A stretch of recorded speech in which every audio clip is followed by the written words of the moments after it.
కానీ ఇప్పుడు నీ గుణం తెలిసాక ద్వేషిస్తోంది. నీలాంటి పిరికి వాడికి ద్రోహికి మనసిచ్చినందుకు కూలి కూలి ఏడుస్తోంది. పాలల్లో మజ్జిగ చుక్క వేస్తే తోడుకుంటాయి, ఉప్పురాయి వేస్తే విరిగిపోతాయి.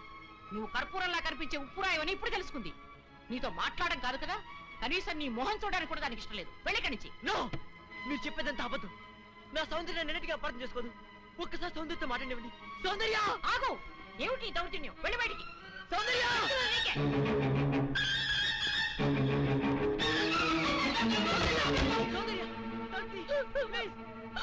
సౌందర్య సౌందర్య సౌందర్య ఒక్కసారి శాంతి, ప్లీజ్ నా మాట విను. సౌందర్య సౌందర్య సౌందర్య సౌందర్య నేను చెప్పేది విను. ఊళ్ళో వాళ్ళందరూ నేను తప్పు చేశానంటారు. వాళ్ళతో పాటు నువ్వు నమ్ముతున్నావా? Soundarya please let them die, let them go to hell, let's not care them. పద సౌందర్య, ఈ కుళ్ళు మనుషుల మధ్య నుంచి, ఈ మురికి మనస్తత్వాల నుంచి ఎక్కడికైనా దూరంగా పారిపోతాం. కమాన్ కమాన్ సౌందర్య. నా మనసు పాడు చేసినట్టే నన్ను కూడా పాడు చేస్తే కానీ నీకు తృప్తి కలగదా? సౌందర్య అంటే అంటే నువ్వు కూడా నన్ను అసహించుకుంటున్నావా? yes I hate you, understand? get lost. నీ మొహం నాకు చూపించుకో. get out. సౌందర్య, ప్రేమంటే ఏమిటో తెలియదు నాకు. ప్రేమంటే ఏమిటో నువ్వే చెప్పావు. నేను జడ పదార్థానని, వద్దులని నువ్వు ఎక్కిరించేదాన్ని గుర్తుందా? అలాంటి వాడు నేను ఓ ఆడపిల్ల పట్ల అలా ప్రవర్తించాలంటే నువ్వు ఎట్లా నమ్మావు సౌందర్య? నువ్వు నన్ను ప్రేమ చెప్పినా పర్వాలేదు, కానీ నువ్వు నన్ను ద్వేషిస్తే నేను భరించలేను. ప్లీజ్ బిలీవ్ మీ, నేనే తప్పు చేయలేదు. నన్ను నమ్ము. నువ్వు నమ్మకపోతే ఇక్కడ నేను తల బద్ద కొడుకుని చచ్చిపోతాను. నువ్వు చావడం కాదురా సౌందర్య, నువ్వు గెలిచలేకపోతే నేనే చంపేస్తాను. సౌందర్య సౌందర్య మీరు నన్ను తిట్టా కొట్టా పర్వాలేదు, ఒక్కసారి సౌందర్య నన్ను మాట్లాడండి. సౌందర్య సౌందర్య సౌందర్య సౌందర్యతో మాట్లాడినా దాని పేరుతో నరికి పోగులు పెడతాను. పదా నా మాట వినండి. సౌందర్య ఇక్కడికి వచ్చాడు చంపేస్తాను. వెళ్ళావు సౌందర్య ప్లీజ్ ఒక్కసారి నా మాట విను. సౌందర్య ఏమిటని మాట్లాడేది?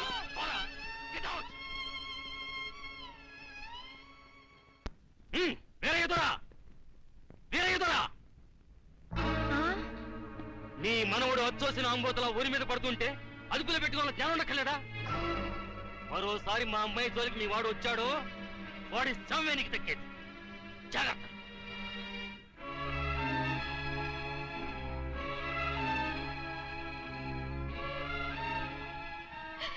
ఎందుకు వచ్చిన గొడవ నాయన? చూడు ఊళ్ళంతా ఎలా కొట్టారు. ఎందుకు నీకు గొడవ? నాయనే బిడ్డ కంటికి బంటికి ఏకదారిగా ఏడుస్తున్నాడు. ఆడి బాధ చూస్తుంటే నా గుండె తరుక్కుపోతుంది. ఊరంతా ఏకమయ్యి అపం శుభం తెలియని నా మనవడి మీద అబద్ధాలు వేస్తారా?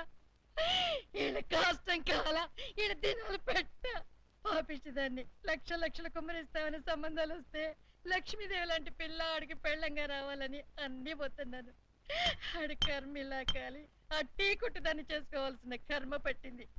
మీరెందుకు ఏడవడం? నా చెల్లి బతుకిలా నాశనమైనందుకు నేను ఏడవాలి గాని వియ్యపురాలు గారు. గీపురాలు గీపురాలు అన్నావంటే వాళ్ళు రాలిపోతాయి. చింతకాయ ఏం కాదు, నా చెల్లి నీ మనోడి పెళ్ళామైతే మనం వియ్యపురాలం కాదా ఏంటి? ఆ మాత్రం మాకు వావి వరుసలు తెలుసండోయ్. మాది అసలే దొరల వంశం. ఇంతకి ముహూర్తాలు ఎప్పుడెట్టిస్తున్నారు? ముద్రష్ట పంచాయతీ తీర్పిచ్చాక పెట్టించుకు తెస్తామా? ఆయన ఆ పని మీద వెళ్ళారు. ఆ ముక్క సరిగ్గా చెప్పొచ్చుగా, దానికంత ఈసుకోవడం దేనికో. బాబు గారు ఏంటే చెల్లెలి పెళ్లి శుభలేక? అవునండి, ఆగమేఘాల మీద అచ్చొత్తిచ్చానండి లగ్న పత్రికలు. తమరు దగ్గరుండి జరిపించాలి పెళ్లి. శుభం, తప్పకుండా జరిపిస్తా. ఇది అన్నట్టు పెళ్లి పనులకి ఎవరైనా మనుషులు తక్కువైతే చెప్పు, నా కొడుకు బుల్లిరాజు గారిని పంపిస్తా. చింతకాయం కాదు, మా ఇంటి నిండా బోల్డ్ మంది పనోళ్ళు పాలేర్లు. అసలే మాది ఇప్పుడు తొరల వంశం. వస్తానండి, అవతల బోల్డ్ మందికి వంచాలి లగ్న పత్రికలు. సెంతకాయలు అమ్ముకునేదానికి సిరిమాలత్యం పడితే సెంతకాయని చూసి సి వంకర టెంకరగా ఉంది, ఇదేం కాయా అని అడిగిందంట. అట్టుంది దీని కథ. ఏంట్రా ఇది విషయం, ఇది కిరసనాయలు, ఇది తాడు. అర్జెంట్ గా చచ్చిపోవాలంటే ఈ మూడిట్లో ఏది బెటరో చెప్పు డాడీ. ఈ ఇసం తాగి ఈ కిరసనాయలు మీద వేసుకుని ఈ తాడు ఊరేసుకుని అగ్గిపూల లపక్కన వెలిగించుకున్నారనుకో, టపక్కన ఎగిరిపోతారా. అవును, ఎంతకీ ఈ ఏర్పాట్లన్నీ ఎవరి సాగు కోసమో? నేనే ఆత్మహత్య చేసుకుందాం అనుకుంటున్నాను. ఊరి ఊరి ఊరి ఊరి ఊరి నా బావి పేసినంట. నువ్వు బతికొండంగానే నీ ముఖం పగలు చూస్తే రేత్రి కల్లోకి వస్తది. అట్టానికి నువ్వు సచ్చి దెయ్యమయ్యావనుకో, దెయ్యాలు కూడా బెదిరి సస్తాయి. నువ్వు సచ్చకరా, చచ్చుతా. సచ్చకరా. నేను చచ్చుతా. అయినా అంత అర్జెంట్ గా సత్తాల్సిన కర్మ నీకేంట్రా ఇప్పుడు? ఎందుక నేను పిల్లను లవ్ చేశా. ఆ పిల్లను నేను పెళ్లి చేసుకుంటానంటే నువ్వు నో అంటావు. నేను నీ మాట వినను అంటే ఆ ఆస్తి కవర్ ఎవరికైనా ఇచ్చేస్తాను అంటావు. నువ్వు ఇచ్చేసే ఆస్తి కవర్ కంటే నేను ఇచ్చేసిన మనసే నాకు ముఖ్యం. అందుకే నేను చచ్చుతా. అదే విషయం. ఓరి నా బొగ్గుకొండ, నువ్వు ప్రెసిడెంట్ అవడం నాకు కావాలి గాని పేడెత్తుకునే అమ్మాయిని తీసుకొచ్చి నానా నేను దీన్ని ప్రేమించాను అని చెప్పు, నేను చేయకపోతాను. అవును, ఎంతకీ ఎవరమ్మాయి? ఒకటే అట్లా సిగ్గుపడబాకరా, సరే సండాలంగా ఉంది. ఎవరో చెప్పు. అది అది జానకమ్మ. ఏంటి జానకమ్మ? అమ్మా, నీ గని పిచ్చిగా నెక్కిందంట్రా. నా వయసావిని నువ్వు ప్రేమించట్లేట్రా? ఛీ, జానకమ్మ కాదు డాడీ, ఆవిడ మనవరాలు సౌందర్యను ఆవిడ నా ఎదుకల్లో నా బొగ్గు కొండ కదే. రే, జానకమ్మ గారితో ఇయ్యమందడం అంటే నేను మాత్రం కాదంటనే చెప్పు. వెంటనే వెళ్ళి వాళ్ళతో మాట్లాడి ఆ ముఖరథం పెట్టించుకొస్తా. అబ్బా, కింద ఒత్తులు తీసేసి ప్రాణాలు తీసేస్తున్నావు డాడీ. ముఖరథం కాదు డాడీ, ముహూర్తము. ముహూర్తము అదేలే వా, ముఖరథము అదే పెట్టించుకొస్తా. డాడీ, నేను ఇంకో డాడీ కాకుండా నీకే పుట్టినందుకు నాకు పిచ్చి హ్యాపీగా ఉంది డాడీ. ఆనందమానందమాయనే ఈ అందగాడు పెళ్లి కొడుకాయనే. అమ్మ సౌందర్య, ఎంత అల్లరి జరిగాక నీకు పెళ్లిలా అవుతుందని భయపడ్డా. కానీ నువ్వు చాలా అదృష్టవంతురాలమ్మా. అందుకే ఆ సీనుగాడి బండారం బయటపడింది, బంగారం లాంటి మరో సంబంధం వచ్చింది. ఇంతకీ నిన్ను ఏరికోరి పెళ్లి చేసుకుంటానన్న వ్యక్తి ఎవరని అడగవే? అడగాల్సిన అవసరం లేదు నాన్న, మీరెవరిని పెళ్లి చేసుకోమన్నా చేసుకుంటాను. అది కాదమ్మా, అబ్బాయి నీకు బాగా తెలుసు. అయినా నీకు ఇష్టమో కాదో చెబితే. శవాలకు ఇష్టాలుండవు నాన్న.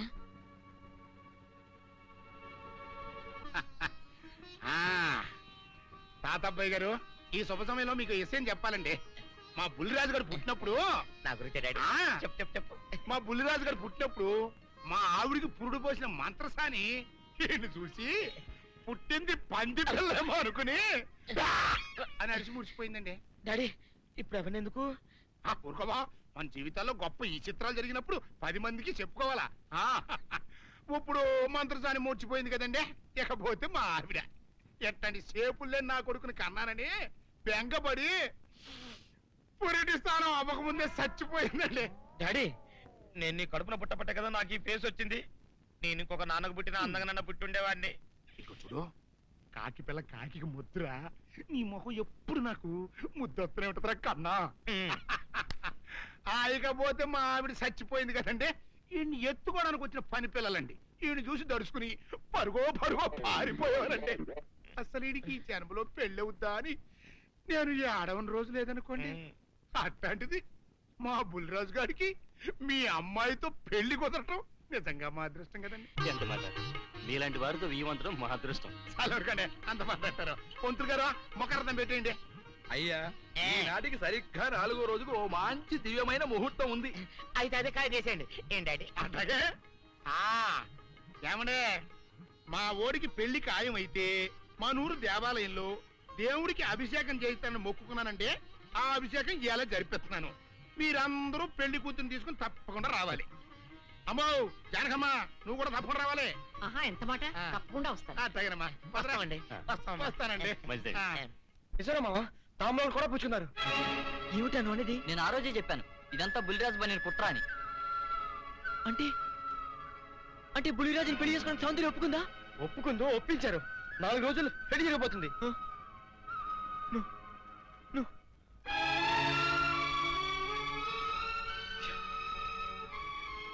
నా సౌందర్యం నా నుంచి దూరం అయ్యాక నేనెవరి కోసం బతకాలి?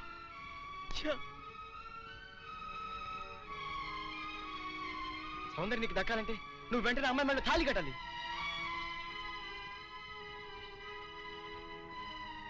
సౌందర్య దృష్టిలో నేను దోషిని, ద్రోహిణి. నా చేత తాళి కట్టించుకోవడానికి ఎందుకు ఒప్పుకుంటుందిరా? ఒప్పుకోపోయినా ఆనందన సరే తాళి కట్టేది, లేకపోతే రేపు నిర్దోషం నిరూపించి పాడినా అప్పటికి సౌందర్యకి బుల్లిరాజుతో పెళ్ళైపోతుంది కనుక సౌందర్య అంత పశ్చాత్తాపడినా నువ్వు ఎంత ఏడ్చినా ఏమి ప్రయోజనం ఉండదు. అవును రామా, వీడు చెప్పింది కరెక్ట్. నువ్వు ఇంకేం ఆలోచించుకో పదా. మామా, పెద్దరాజు ఇప్పుడు గుళ్ళు అభిషేకం చేస్తున్నాడు, సౌందర్యం కూడా అక్కడే ఉంది. ఇదే మంచి అవకాశం, గుళ్ళు అందరి ముందు తాళి కట్టే. నీ వెనక మేము అందరం ఉన్నాం, ఏం జరిగినా చూసుకుంటాను, నువ్వు పదరా.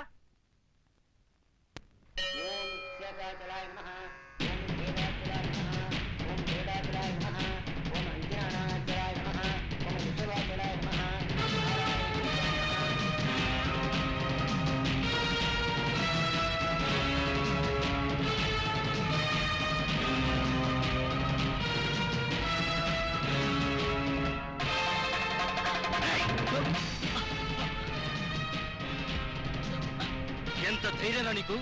పెద్దిరాజు గారి కాబోయే కోడల మెళ్ళలో తాళి కట్టాలని ప్రయత్నిస్తావా?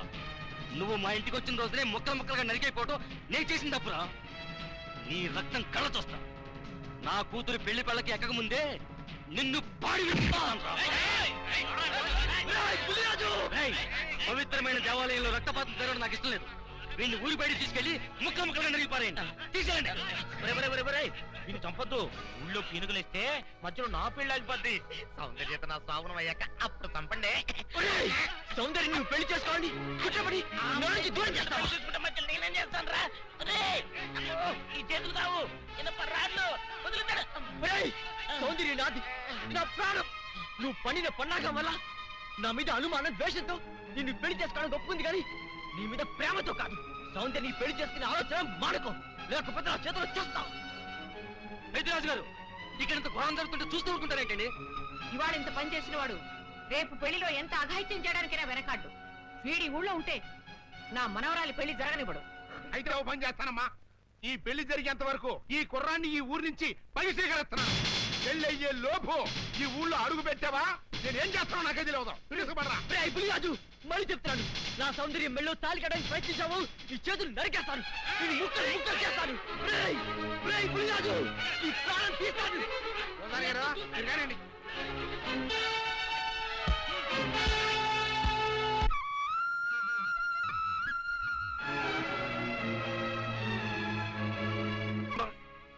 నా మనవడు ఊళ్ళో ఉంటే నీ మనవరాలకు పెళ్లి కాదని వాడిని ఊళ్ళోంచి బయటికి గెట్టేయమని సలహా ఇస్తావా?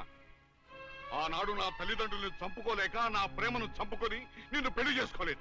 ఆ కక్ష మనసులో పెట్టుకుని నీ మనవరాల్ని నా మనవడి మీద గుసుకొల్పి వాడిని ప్రేమలో దించి వాడి మనసు ముక్కలు చేస్తావా? అందుకే చాలగా వాడిని ఊళ్ళోంచి గెంటిస్తావా? వీరుడు నోరు పోయి. నా పేరు వీరయ్య దొర. పెళ్లి పెటాకులు కాని నీకు, పిల్లా జల్లాలేని నీకు కడుపు తీపి గురించి ఏం తెలుసు? నా మనవడు ఇప్పుడు ఎక్కడున్నాడో ఏమయ్యాడో తెలియటం లేదు. 4 రోజుల లోపల వాడు ఊళ్ళో కనుక రాకపోతే నేను రాక్షసుడు అయిపోతాను. ఈ అవమానం భరించలేక వాడేదైనా అఘాయిత్యానికి పాల్పడితే అందుకు కారణమైన ఏ ఒక్కరూ ప్రాణాలతో ఉండరు. జాగ్రత్త.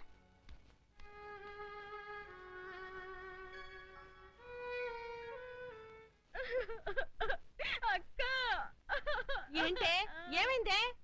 సీని బాబుని ఊళ్ళో నుంచి ఎల్లగొట్టారక్క. ఆ విషయము నేను విన్నాను. అంత మాత్రం దానికి ఏడుస్తూ కూకోవాలంటే ఎరిమోహమా? సీనుబాబు 4 రోజులు ఊర్లో లేకపోవడం మనకే మంచిది. ఊర్లో ఉన్నాడనుకో లటుక్కున ఏదో ఒక రోజు జానకమ్మ మనవరాలి మెళ్ళో తాళి కట్టేస్తాడు. ఇప్పుడు అసలు భయమే లేదు. ఒకవేళ 4 రోజుల తర్వాత తిరిగి రాకపోతే ఉలిపై పొట్టేం కాదు, రాకెక్కడికి పోతాడు? నువ్వు ఏడుతూ కూకోమాక, మంది ఇప్పుడు దొరల వంశం.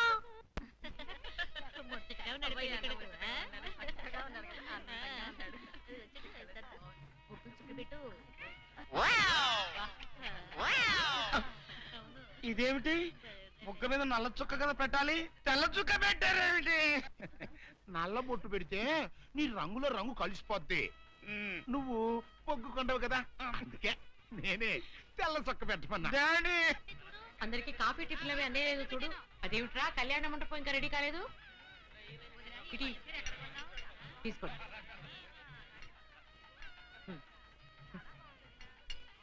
ఎంతైనా జానకమ్మే దగ్గరుండి అన్ని పనులు స్వయంగా చూసుకుంటది. మరి నన్ను ఏం చేయమంటారు చెప్పండి? నాదేమో 6 దిక్కులేని కొంపైపోయింది. మన ఇంట్లో పనులు మనం చేసుకుంటే తప్పే ఉందండి. ఏంటో ఆ సీనుబాబు గుళ్ళో గొడవ చేయకుండా ఉంటే ఈ ముహూర్తానికి మా పిల్ల పెళ్లి కూడా అయిండేది. ఈ ముహూర్తానికి ఎందుకులేండి, మాది అసలే దొరల వంశం. పొట్లకేం కాదు. అమ్మా సుందరి, అమ్మా సుందరి. ఏంటమ్మా ఏమైంది?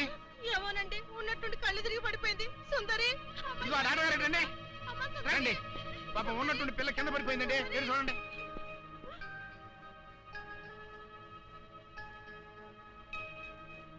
మీరేం కంగారు పడాల్సిన అవసరం లేదమ్మా. అమ్మాయి నెల తప్పింది. నెల తప్పడం ఏమిటండి? మీరేదో పొరపాటు పడి ఉంటారు. సరిగా చూడండి. పొరపాటు ఏం లేదమ్మా. అమ్మాయి గర్భవతి, 3వ నెల. అదెట్ట కుదురుతుంది డాక్టర్ గారు? ఆ సీనుగాడు పాప ఈ పిల్లని బలత్కారం చేసి వారం రోజులు కూడా కాలేదు, అప్పుడే 3వ నెల అట్ట వస్తే? అది డాక్టర్ గారిని అడగాల్సిన ప్రశ్న కాదండి, అమ్మాయిని అడగాల్సిన ప్రశ్న. ఏమే సుకుమారి, ఏంటిదంతా? నాకేం తెలీదు. తెలీదు. మీరెవరు నాకు కందులు పెట్టినట్టే నేను మీకు రహస్యం చెప్తా. సుందరి కడుపులో ఉన్న బిడ్డకు తండ్రి నేనే. ఏంట్రా నువ్వు చెప్పేది? ఆపండి, ఇదంతా అబద్ధం. వీళ్ళు చెప్పేదంతా పచ్చి అబద్ధం. నాకెవరితోనూ సంబంధం లేదు. నేను కన్న పిల్లనే. ఛీ, ఊరుకోవే. ఆ వేరేతోన మనోడు నిన్ను బలాత్కారం చేసిన తర్వాత కూడా నువ్వు కన్నెపిల్లవి ఎలా అవుతావు? వీళ్ళంతా చెబుతున్నది నిజమే అయితే నువ్వు ఆడపిల్లవే గాని కన్నె పిల్లవెలా అవుతావు? కాదు, నేను కన్న పిల్లనే. నన్ను సీనుబాబు పాడు చేయలేదు. ఏంటి సీనుబాబు నిన్ను పాడు చేయలేదా? మరి అతనే నిన్ను బలాత్కారం చేశారని అయ్యాల పంచాయతీలో ఎందుకు అబద్ధం చెప్పావు? సీనుబాబుని నేను ప్రేమించాను, కానీ సీనుబాబు సౌందర్యని ప్రేమిస్తున్నాడు. సీనుబాబు నాకు కాకుండా పోయాడు అనుకున్న బాధతో నేను చచ్చిపోబోతే, సీనుబాబు నీకు దక్కాలంటే నేను చెప్పినట్టు నాటకం ఆడమంది మా అక్క. అంతేగాని నేను చెడిపోయిన దాన్ని కాదు. సీనుబాబు నన్ను పాడు చేయలేదు. అసలు నేనే తప్పు చేయలేదు. అబద్ధం. దాని మాట లేదు, నమ్మకండి. కళ్ళు తిరిగి పడిపోవడంతో ఏదేదో మాట్లాడుతుంది. ఛీ, నోరు ముయ్. ముయ్యవే కప్పనోరు. దాని అమాయకురాలు చేసి నువ్వింత నాటకం ఆడతావా? ఆ వేరేతోన మనోడు తప్పు చేశాడంటే నేను నమ్ముతాననుకున్నావుటే? నువ్వు ఆడిన నాటకం నలుగురికి తెలియడం కోసమే నేను ఇలా నమ్మినట్టు నటించాను. ఏమిటే ఏమిటే కూసావు? నీది దొరల వంశమా? ఏది మళ్ళీ ఇంకోసారి కూతకోయి నీ పళ్ళు రాలకొడతాను, జాగ్రత్త. వాసిని అమ్మ కడుపు మారా. నువ్వు చెప్పిన మాటలన్నీ నిజమని నమ్మి బంగారు లాంటి కుర్రోణ్ణి అనరాని మాటలన్నీ అన్నాను కదంటే, మచ్చలేని నా పంచాయతీ ప్రెసిడెంట్ పోస్టులో తప్పుడు తీర్మానం చేశాను కదంటే, అయితే ఇప్పుడు అందరి ముందు సరైన తీర్మానం చెబుతున్నాను. ఏ రైతురా మనవడు నిర్దోషి అని తేలిపోయింది కాబట్టి ఈ సప్పిడి సుకుమారి చెల్లెల్ని ఆ బాబు పెళ్లి చేసుకోవాల్సిన అవసరం లేదు. అంతేకాదు, ఈ సప్పిడి సుకుమారి తను చేసిన తప్పుకి ఈ గ్రామ పంచాయతీకి 10,000 రూపాయల జరిమానా కట్టాల్సిందే. అమ్మ జానకమ్మ, నీ మూలంగా నేను చేసిన తప్పు దిద్దుకునే అవకాశం కలిగిందమ్మా. నీ మేలు మర్చిపోలేను. సుందరి,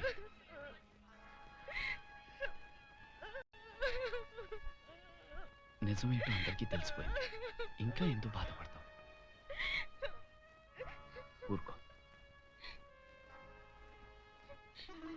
సౌందర్య, నేను విన్నదంతా నిజమేనా? అవునమ్మా, అది చెబుదామని వచ్చాను. పిచ్చి తల్లి, సీను నా కళ్ళ ముందు పుట్టి పెరిగిన బిడ్డమ్మా.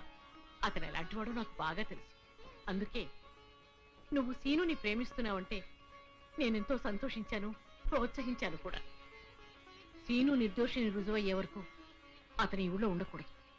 ఉంటే సుందరికి సీనుకి పెళ్లి జరిగిపోతుంది. అలా జరగకుండా ఉండాలని సీను నీ ఊరి నుంచి బహిష్కరించేలా చేశాను. పాపిష్టిదాన్ని, నా సీనుని ఎంతో బాధ పెట్టాను. ఇప్పుడు ఎక్కడున్నాడో, ఏమైపోయాడో ఎలాగైనా వెతికి పట్టుకుంటాను. ఎక్కడని వెతుకుతావు? అవును, ఎక్కడని వెతుకుతాను? పిచ్చి పిల్ల, నువ్వెక్కడా వెతకనవసరం లేదు. నేనే సీనుని రప్పించాను. నిజంగానే నానత్త? మోహన్ చూడరా. సీను, సీను,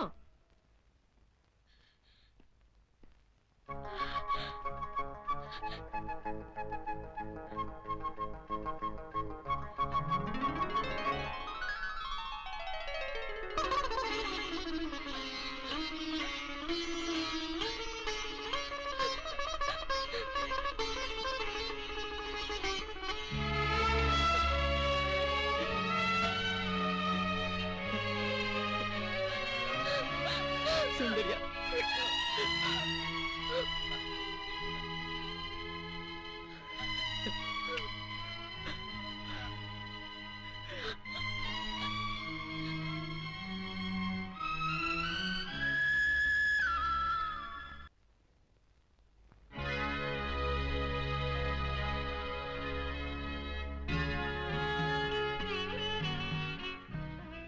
జానకి చచ్చా ఏమిటో ఇది? ఊరంతా వెలివేసిన నా మనవణ్ణి నువ్వు ఒక్కదానివి వెనకేసుకొచ్చావని తెలియక నేను నానా మాట్లాడినాను, నన్ను క్షమించు అంటావు అంతే కదా? నిన్ను ఇప్పుడేమిటి 40 సంవత్సరాల క్రితమే క్షమించాను అయ్ వీరుడు. ఆ రోజు నేను పంచాయతీలో అలా ఎందుకు మాట్లాడానో చెప్పాలని నీ తోటకొచ్చాను. నువ్వు నా మొహం కూడా చూడకుండా వెళ్ళిపోయావు. సరేలే, ఇప్పుడు అవన్నీ ఎందుకని పెద్దిరాజుతో చెప్పి ముందు ఆ పెళ్లి ఆపాలి. అదే ముహూర్తానికి శ్రీను సౌందర్యాల పెళ్లి జరిపించాలి. పెద్దిరాజు ఆ పెళ్ళాపడానికి ఒప్పుకుంటాడంటావా? పెద్దిరాజు చాలా పెద్ద మనసు కలవాడు. మనం వెళ్ళి శ్రీను సౌందర్యాల ప్రేమ గురించి చెప్తే తప్పకుండా ఒప్పుకుంటాడు. పద వెళ్దాం పద. అవునమ్మా, నాది పెద్ద మనసే, నేను కాదన్ను. నేను అతి మంచోండి, అది కాదన్ను. అట్టా అని చెప్పి నా కొడుకు పెళ్లి పేట్ల మీదే ఆపు చేసేంత పెద్ద మనసు నాకు లేదమ్మా. ఇంకా పెద్ద మనిషి అనిపించుకోవటం కోసం నా కొడుకు బతుకు బజారు పాలు చేసేంత చిన్న మనిషిని కూడా కాదు. ఇంకా మీరు వెళ్ళండి. అది కాదు పెద్దిరాజు, నా మనవరాలు వీరయ్యదుల మనవుడు ప్రేమించుకున్నారు. మరి ఆయన మనవాడిని ప్రేమించిన పిల్ల అయితే నా కొడుకుని పెళ్లి చేసుకోవడానికి అట్ట ఒప్పుకుందండి. అందరితో పాటు నా మనవరాలు కూడా శ్రీను అపార్థం చేసుకుంది. తన ప్రేమ విఫలమైందన్న ఉక్రోషంతోనే మీ అబ్బాయితో పెళ్లి కొప్పుకుంది. శ్రీను నిరపరాధిని నిరూపించడం కోసమే నేను కూడా ఇంతవరకు ఆగవలసి వచ్చింది. అంటే మీ పిల్లల ప్రేమ కోసం నా బతుకుని భాగంగా పెడతారన్నమాట. ఏమమ్మా, పిల్లని అడిగాం, మీరు సరేనన్నారు, శుభలాకి అత్యయించాం. ఇప్పుడు వాళ్ళందరూ పెళ్లికి వచ్చారు. ఇప్పుడు పెళ్లి ఆపు చేయమంటే నా పరువు ఏమవుద్దో ఒక్కసారి ఆలోచించవా? నిజమే పెద్దరాజు, ఆ మాట నిజం. కానీ ఈ పెళ్లి జరగకపోతే ఆ పసిపిల్లలిద్దరూ బతకరు. ఈ పెళ్లి జరగకపోతే నా కొడుకు బతకడండి. అవును, నేను దక్కను కాక దక్కను, ముందు నేనే చచ్చిపోతా. ఎన్నారుగా, మీ మనవడ కోసం నా కొడుకుని చంపుకోమంటారా? పెద్దిరాజు గారు, నా కూతురు పెళ్లి విషయంలో వాళ్ళకి ఎలాంటి సంబంధం లేదు. మా అమ్మాయికి మీ అబ్బాయికి పెళ్లి జరిగి తీరుతుంది. తాతబ్బాయి, అత్తయ్య, దయచేసి నా కూతురు జీవితాన్ని నీ జీవితంలో చెయ్యి. పెద్దిరాజు గారు, వీళ్ళు ఎంతకైనా తెగించరు. అందుకే పెళ్లి తర్వాత చేసే అప్పగింతల కార్యక్రమం ఇప్పుడే చేస్తున్నాను. నా కూతురు మీకు అప్పచెప్తున్నాను. నేను పెళ్లి చేసుకోను. ఆ మొక్క చెప్పాల్సింది ఇప్పుడు కాదు కోళ్ళ. అమ్మాయి లోపల తీసుకెళ్లి అలంకారం చేయించు. ఎల్లో చూశారుగా, పెళ్లి కూతురు తండ్రి కూడా పెళ్లికి ఒప్పుకున్నాడు. మంచి మనసుంటే ఉండి 2 అత్యంతలు వేసేయాలండి, లేకపోతే దయచేయండి. చేద్దామంటా? సౌందర్యని పెద్దిరాజు నుంచి బయటికి తీసుకొస్తాం. ఎవరు వస్తారో చూస్తాం. అంటే కిడ్నాప్. నువ్వెక్కడ దొరికావయ్యా? సీక్రెట్ గా ప్లాన్ చేస్తుంటే ఊరంతా